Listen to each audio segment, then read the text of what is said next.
Good afternoon, everybody. Welcome to Ready, Set, Thrive. My name is Stacy Soleil, Marketing and Technology Director with West here in Southern California. And today I have another Marketing and Technology Director from the same company, but one of my colleagues who covers the Washington, Vancouver region, Larry Hales. Welcome, Larry. And Spokane. I do Spokane now, too. Oh, Spokane, too. Sorry, yep. Spokane. I did not mean to forget you. So I have invited one of my colleagues to join us today because this guy right here, well, first of all, you're super fun. Second of all, talking about thriving. Okay, we were literally just talking about this backstage a little bit about, let's give a little bit of background about Larry. So we both share the marketing technology role. But on top of that, my friend here is also a contributing author with Inman News. And in fact, Thanks you just to had the an gentle nudge from Stacy, by the way. Well, I mean, genius should be shared. Thank you very much. And I had a lot of colleagues at West who helped me get that article published as well. So I can't take all the credit for it. Well, knowledge is power. That's right. Right. But one of the things that really compelled me to have you join Ready, Set, Thrive today is you did a presentation when we had this competition for our kind of our nerd boot camp last year prior to COVID, right before COVID. And you did this amazing customer journey concept that just kind of blew my mind because you really did your research, you dived in, and I was just like standing ovation. This is good stuff. I really wanted to bring this to the show because I know that there is a ton of entrepreneurial people that are always thinking about what can I do to create a better consumer experience. And so if you don't mind, I want to really just kind of unpack that whole journey that you put together and awesome. You can kind of navigate for us. That would be amazing. Yeah, so, for sure. Okay, good. So do I start or do you start? I would love for you to start. You're like the founder of the thought process here. So. Well, so a little backstory on how it got to the customer journey is I needed a topic to do a presentation on. I brought a couple of topics to our manager, Mr. Stutz, and also Justin Tucker, who you just had on the show. Yeah. And a couple of them that I said, they were just like, yawn, just not very good. And then I said, well, what about like this whole thing I've been working on for a while called customer journey? And their ears immediately perked up. And how it started was I was sitting with an agent who I work with here in Clark County. I took her I didn't take her from, I helped her build her marketing up so that she went from 17 deals in her first year to 99 in her second year. Wait. Let's not skim over that. Like that's kind of a big number. You were working with an agent who went from how many deals to how many deals? 17 year one, 99 year two. 106 year three. Okay. So, I need that like mind explode emoji to pop up on the screen right now. That's crazy. I know. And like I said, I'm not taking any credit for it. I just helped her put some of the pieces in place to make it happen. Right. And one of the things that I was really intrigued by was, and I asked her one day, how did you get that client? And she said, oh, well, they're friends of so-and-so. And they saw my post on social about this. And then they saw my retargeting ad after that. And just kind of led them down the sales funnel. Right. And I was intrigued by the whole concept of the customer journey and how her clients were able to find her and how they were able to see her, how they were able to get to know her through this customer journey process.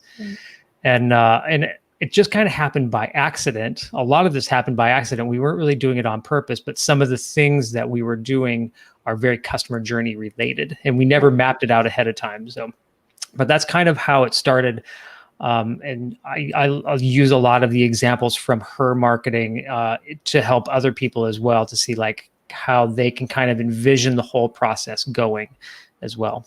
Okay, cool. Well, let's kind of just talk about that. So, I should have just put the share screen up here because I know you created this like great funnel kind of diagram that kind of talked about the different parts of the stages. And I believe if I remember here, let's see, there was like the awareness stage, Yep. the discovery stage, evaluation, intent, and then the loyalty phase. Loyalty. Right? Yep. You got it.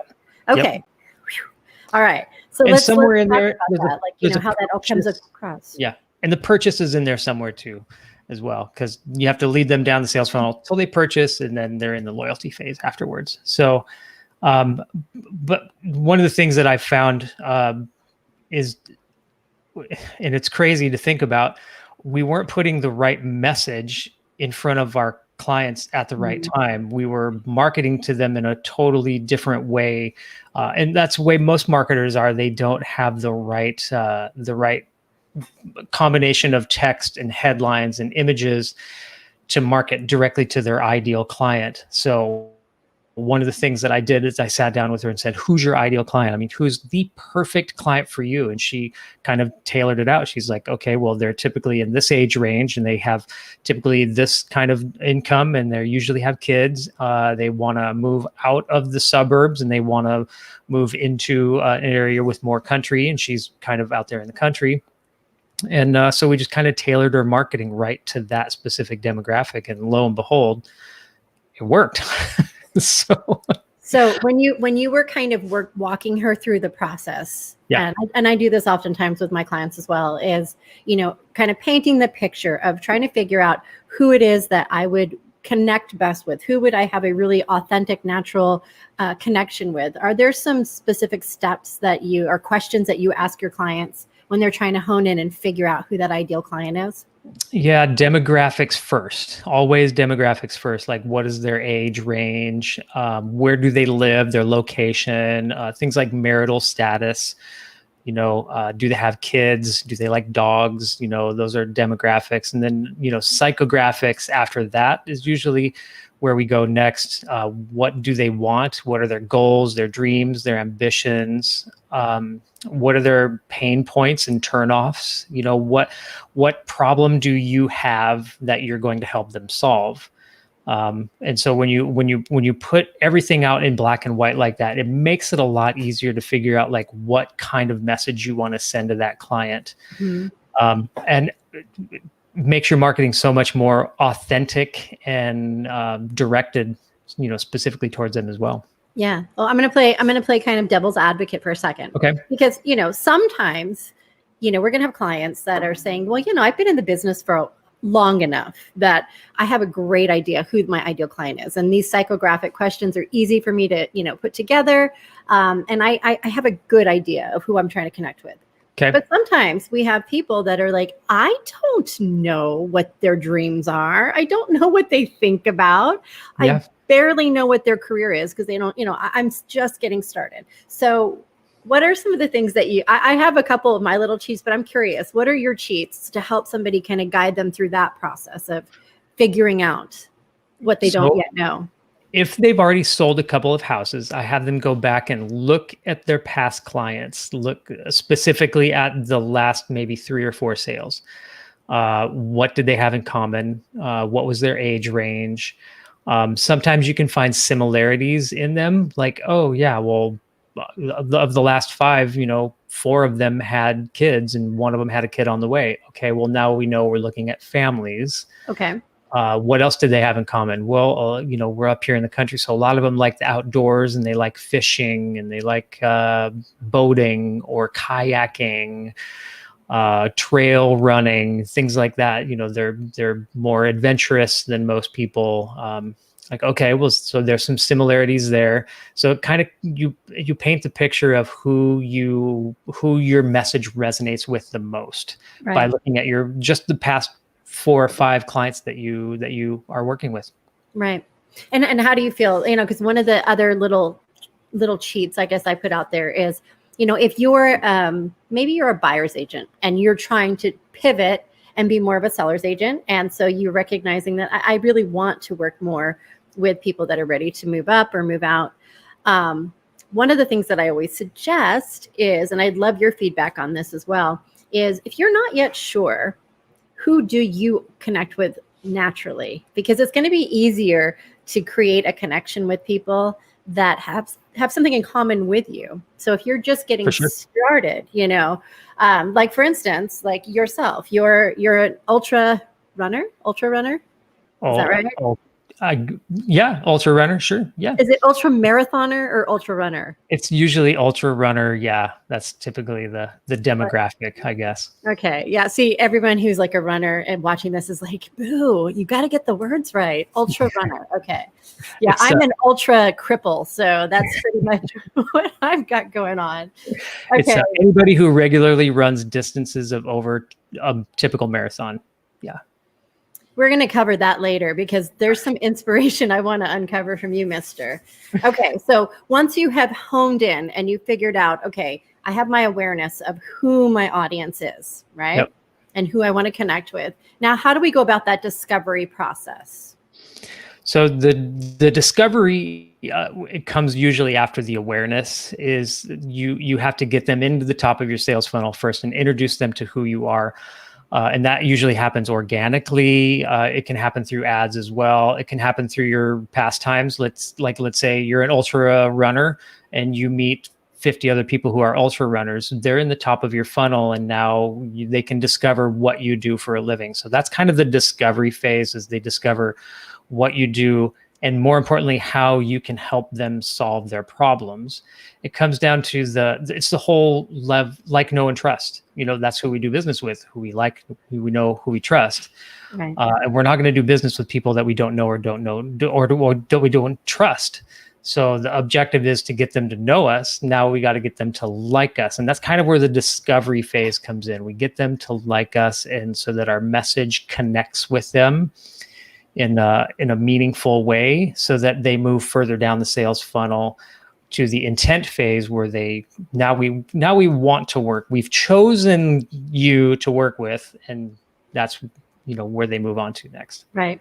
So where would you say, because most people have, what is it? I think on average, people have about 500 contacts in their social networks, right?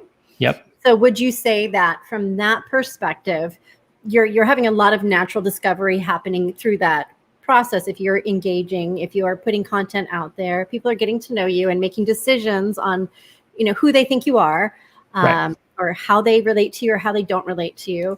right.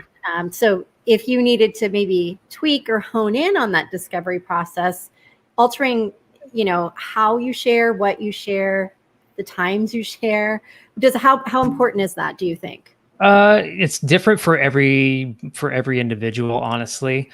One of my favorite quotes is, if you try to be everything to everyone, you'll be nothing to anyone. I think I got that right. It's pretty close though. So yeah. You can't try to appeal to every single person out there. Like, that's when I sit down with an agent, I'm like, all right, so who's your ideal client? And they say, anybody who's looking to buy or sell a home. Yeah, I've heard that one a few times. Yeah. You're like, no, you got to get a little bit more niche than that.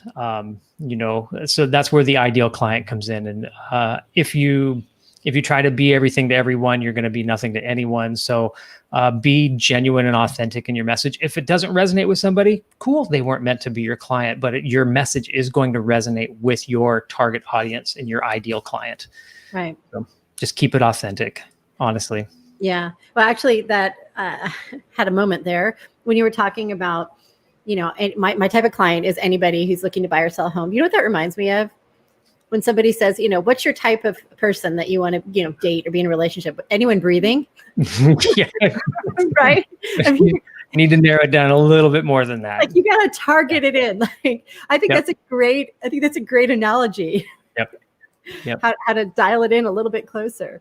So, okay. So as far as if somebody maybe is not super social, maybe social media, they're using it because they understand, sure, everybody's got to connect online. But if somebody's not really interested in utilizing it the way that some of the professionals do, what do you suggest for them? How can they make that discovery process more authentic and engaging if this is just not a comfort zone for them? Yeah, I totally get it. It's all about building your database in your network. So think of it this way. Think of social media as a giant networking group. okay, and you're constantly adding people to that networking group, if social media is not your thing, or you're just not good at it, or you're not comfortable with it, get outside your comfort zone and start meeting people at industry events or networking groups or Toastmasters functions. Or like, I have a group of crazy people we call ultra runners, and we all get together and figure out like, where are we going to run this weekend? And most of these people, I had no idea who they were a year and a half ago. I had no idea who they were. And now they're regular people that I see probably on a weekly basis. And now if I was a real estate agent, they would know immediately I'm a real estate agent because they're in my network. Right. I would do everything I could to say like, hey, what's your phone number? What's your text message number? Or what's your email address? And I would add them to my database and find a way to casually market to them. Right. But would you agree that right now, a lot of those traditional means of how we build a network are at least on pause for a little while, and we do have to utilize our more online virtual experiences? I mean, sure, there's still meetup groups, there's still, networking, but it's all Right. online. So you have to, even if you're not comfortable with it, you're just going to have to shake it up because that's just where we are. Totally. You know? And you know what? You have to get comfortable doing uncomfortable things. So if social media isn't your gig, find a way to ease into it a little bit more and help yourself, because that's where the attention is today. It's the newspaper. It's just like if there was an agent in the 80s who said like, oh, I don't advertise in the newspaper because I just don't think it's relevant. Well, they're probably not going to be in business much longer because the newspaper is where everybody advertised, right? Well, and I mean, also, we think about it this way too. It's like we joke about it now. You're like, remember when people used to advertise their listings in a newspaper? Remember that? Remember when people used to be on benches? Remember that? I mean, sure, there's still sprinklings of that here and there, but for the most part, we all know what? You are not doing that. You are doing other things because we have to do what the consumer wants and needs. Right. Right. And you have to show up where they are. Exactly. Yep. So that comfort thing makes a huge difference. So let's talk a bit more about the evaluation stage and what does that look like? So evaluation. So after they move through awareness, they know you. They're deciding through the discovery phase that they kind of like you, but they haven't really decided if they like you or not. The evaluation phase is really, are we a good fit kind of area? This is where you can showcase things like reviews. Reviews are a great place to showcase it here because they're making the decision. Hey, we know we have a problem. We know you have a solution, but we're not sure you're the right fit for us. So this is where you get to kind of showcase like how you service your customers or help them solve their problem even more before they even know they have a problem too, by the way.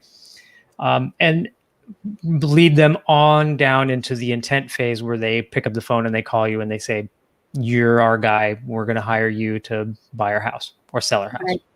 So let's kind of put a little bit of pause right there in that evaluation stage, because I think you and I were actually talking about this prior about how important is a review, how important is getting those testimonials, and what if there's a bad one?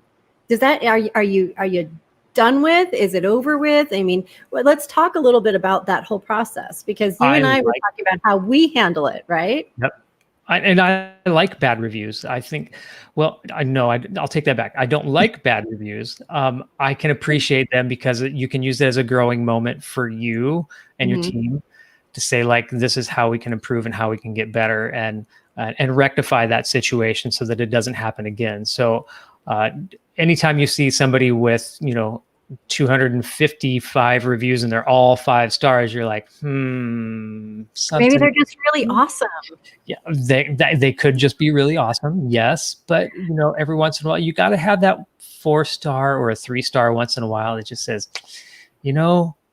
it was good, but it could have just been a little bit better. Well, we could all do better, right? And it's how you respond to those reviews, honestly, that make all the difference. If somebody leaves a 1-star review on your Google My Business and it's absolutely horrific and and you don't respond to it at all, it's almost like you were like, oh, well, yeah, well. But if you responded to it and say, you know what, you're right, Bill, I totally dropped the ball. I'm super sorry. I was on vacation in Fiji and thought I had somebody else, whatever. But so yeah, okay. This is a good, I'm kind of getting a little off track, but this is, I think, something that a lot of realtors face, right? From time to time, you do get someone disgruntled.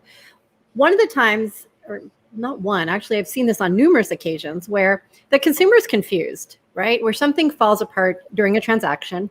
Yep. And their agent might be telling them, it's not me, it's the other agent. This had nothing to do with me, it's them. So what do they do? They go and they get on their phone, go to the computer, and then they just leave this raging, awful review for the other agent. And then they're looking at it going, what? I didn't have anything to do with this decision. I had nothing to do with why this happened. Yep. And then I'll get a phone call saying, Stacy, from a PR perspective, how do I handle this? How do I get rid of it? Yeah. Well, first of all, let's just put that out into the universe. There's no such thing as getting rid of it. Even if it's not right, even if it's not correct, every platform has basically said we don't remove reviews, even the ones that are made from bots. They don't remove them. It's just all up to you to respond to them, and you can negate a bad review.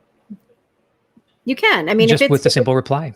Yeah, like putting it out there and saying, "Hey, it sounds like you had a really tough time. Sorry to hear that. Unfortunately." And I'd be more than happy to connect with you privately to give you a little bit more information. But unfortunately, in this particular part of the transaction, I actually didn't have any decision-making power.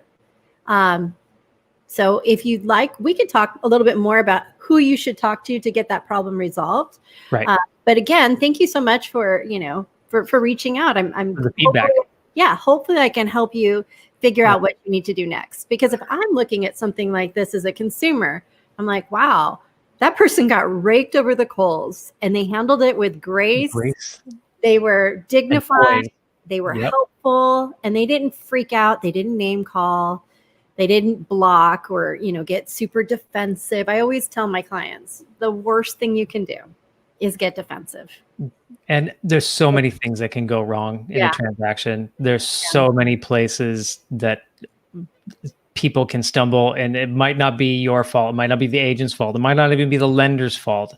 And it could have been the buyer's fault, or it could have been the seller's fault. I mean, there's so many just little tiny details that can cause a transaction to go sideways nowadays. Sometimes it's all of the above, and it creates that ripple effect where there's really not one person's hands that caused any given results, right? So you turn around and use that in your marketing.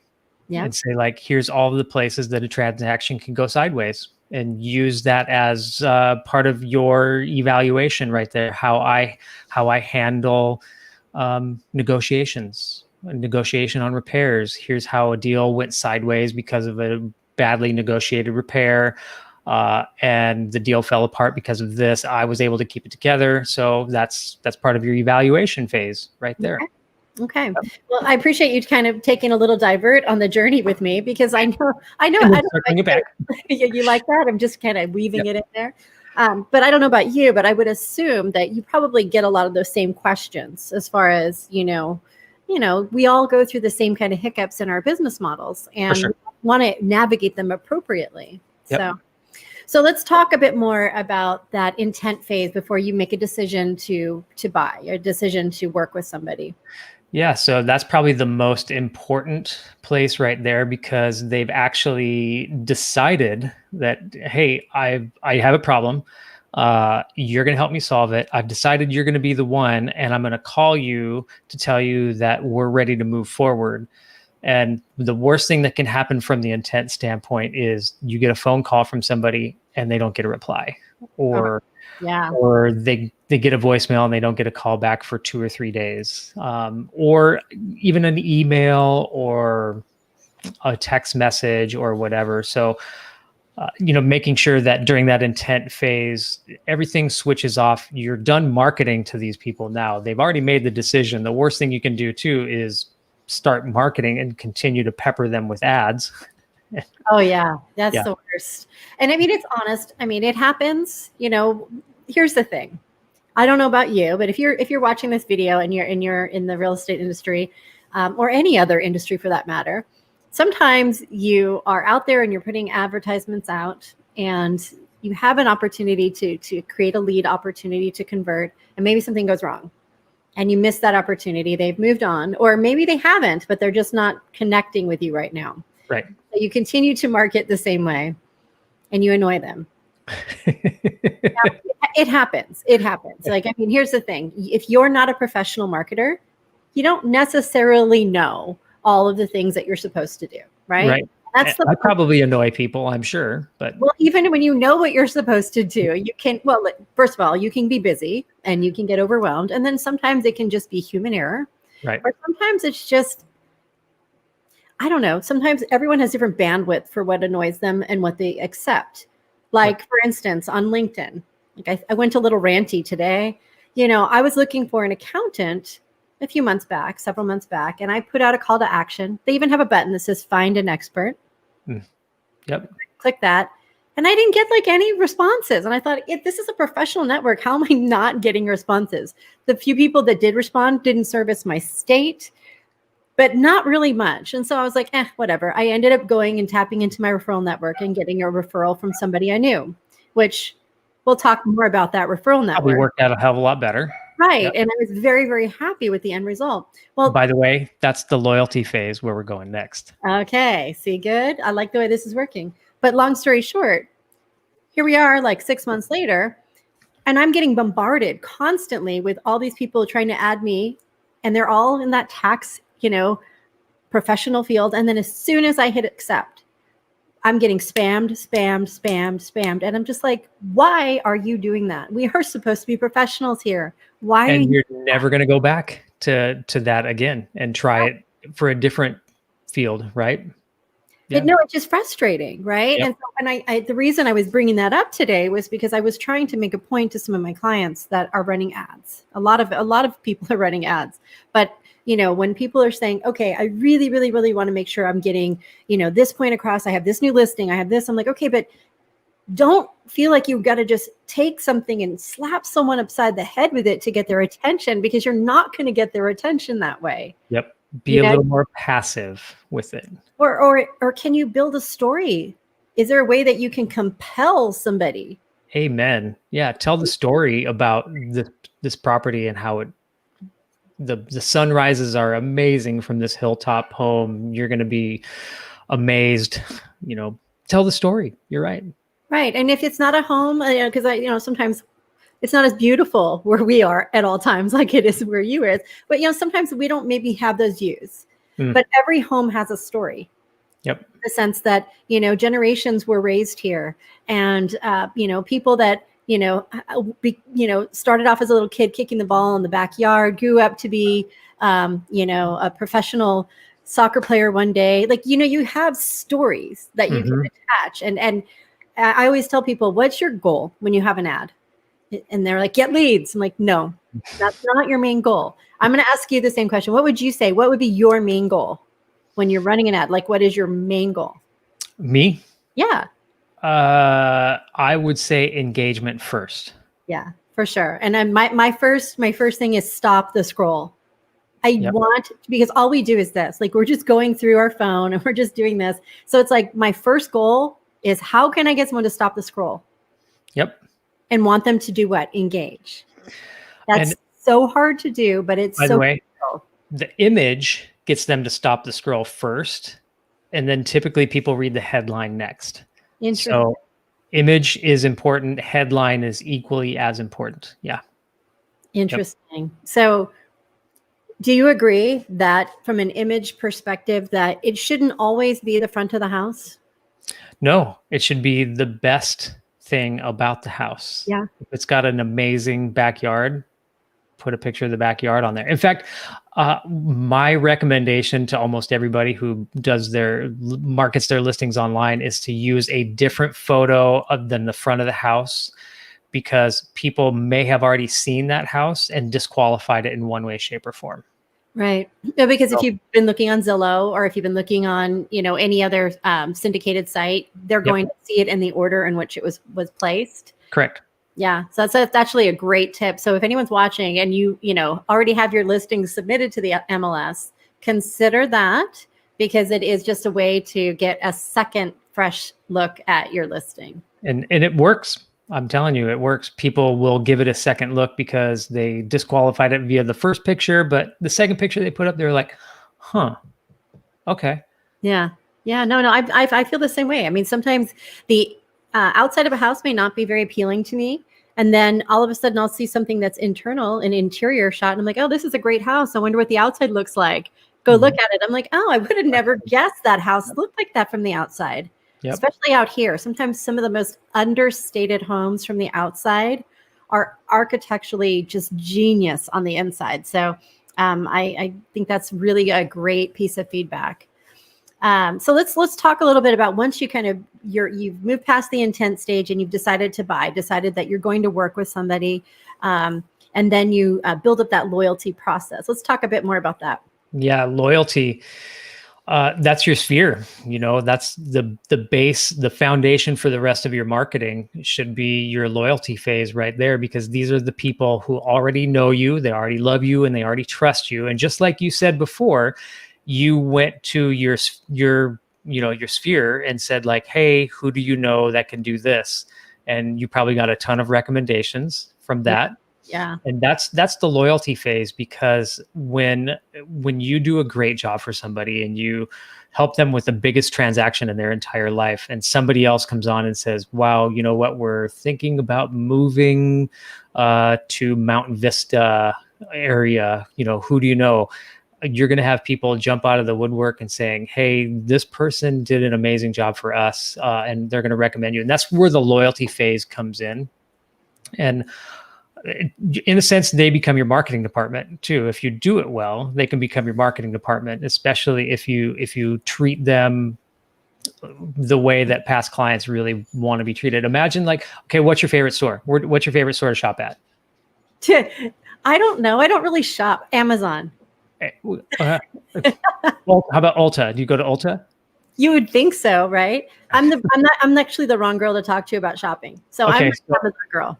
I'll use REI as an example, because I shop at REI a lot. Okay. So let's say that REI recognized that, like, wow, this guy has spent a lot of money here at REI. We're going to send him an invitation to just for our super elite members to come in, and we're going to have beers on tap, and we're going to have a talk by this adventurer guy who went and climbed in the Himalayas, and it was just for the people. It was an exclusive event, and I was invited to it. I would feel like, wow, I'm in the tribe. Absolutely honored, like that I get an exclusive invitation to this, and that tells me that they recognize me. They're like, wow, they're paying attention to what I'm buying and how much I'm spending, and I've made this elite status. Same thing with your clients. They just want that extra level of love and attention. I think Justin was on here a couple of weeks ago, was talking about the real estate agent that filled his fridge with beer. Yeah. I love that analogy or that example right there, because it's perfect. The real estate agent paid attention to what he liked and said, you know what, this guy likes beer. I'm going to fill his fridge full of beer. And it was a surprise. And that works. You're going to get recommendations all day long if you pay attention to those little minute details, right? Paying attention. Well, I think it comes down to, listening, being present in the entire process. It's not a transaction in and of itself. Right. It's a relationship, and, paying attention to the details, making notes along the way, so that in case you forget, and then finding ways that you can bring that value back around constantly and make it experiential. Yeah. Experiences matter. So, this is a topic that we could go on and on and on and on about, because there's so many deep layers to how you can make each step of the way be more and more and more dynamic. But I just realized that we have been talking for quite a while, so I probably should do that wrap it up thing. So this is what happens when you get a couple of marketers on the same, microphone. It's like nobody. Yeah. So, it can go just on and on and on. Yeah. Well, it's fun. It's fun to nerd out with you. And I appreciate you, sharing your expertise. So you guys, if you're watching this live or if you're watching this on the rebroadcast, this guy here is literally the beloved expert out in his area. I can't even tell you. In fact, I was having a conversation with somebody just last week and they were saying to me what area they were from. I'm like, oh, I wonder if you know my colleague, Larry Hales. She's like, oh yeah, I know who Larry is. He said, The runner? and yeah, he's this really great, social media marketer. And I was like, you're so famous. So it's a small world. She's probably watching right now, as a matter of fact. Well, hello. So fantastic. Well, I really appreciate you coming on to share. And actually, one of the things I wanted to put out there is, Larry built this really great course on the entire consumer journey. And he was really generous and said, Stacy, if you want to use this presentation and share this with the realtors that you connect with, I'm more than happy to share that with you. So I do have permission to give you all a hands-on experience with Larry Hales' incredible consumer journey experience. So if anyone's interested in that, please feel free to let me know. And if you're watching this from Larry's side of the world and you haven't experienced it yet, hit him up because you need to. It's really some great deep dives into the whole process. So isn't this the best job in the whole wide world, Stacey? It really is. It totally is. Everybody's like, yeah, do you really love your job? And I'm like, I really do. It's amazing. So it does feel like a job, but sometimes it doesn't.